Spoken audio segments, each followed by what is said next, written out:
Okay, guys, here is the jersey that we're gonna work on. Rest in peace, Kobe. I love you. I bought pliers and the little things that you actually put on the side, like little circles.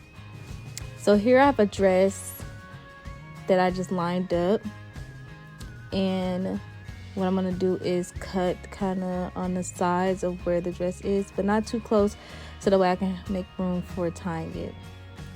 So here you just see me just cutting away. So the little plier that I got to put the circles together on the side was an epic fail, so I had to return it. I ended up using a hammer to bam the things in, but as you can see, I'm cutting it, and this is the end result of it being cut. So as you can see, I need to clean up the sides and trim it, but I will. Bam. So after I took like an hour to bam them in, I bought the rope from Walmart.